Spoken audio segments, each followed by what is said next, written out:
Hello, I am Gökhan Öztürk. I have been in the fruit industry for about 30 years. Today I will try to provide information about Growpot concerning fruit production in greenhouses. Now, as you know, many factors influence our work in fruit cultivation in the greenhouse.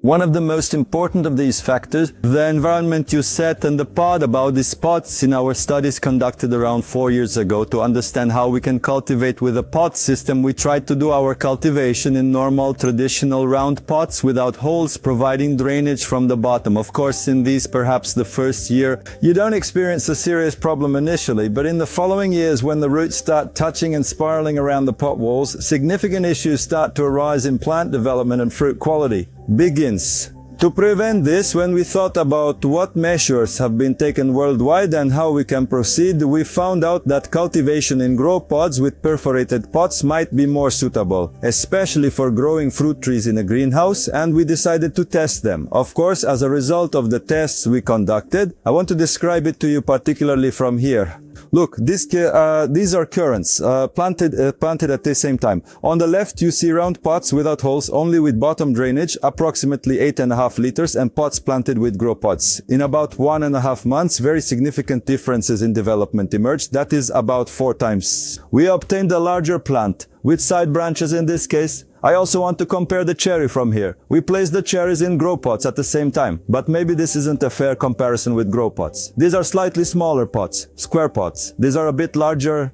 grow pots.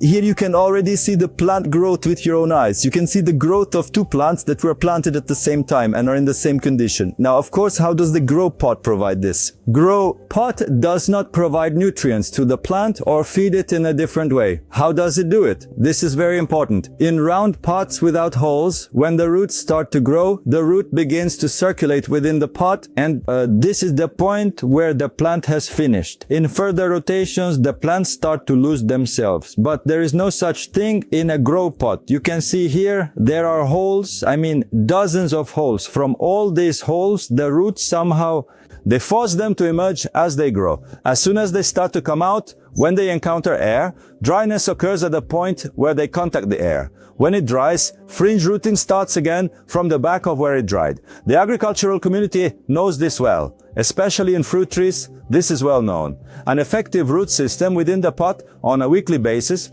Everyone knows that nutrient and water exchange is provided through the elongated capillary roots. That's why the more root systems there are here, the more there are.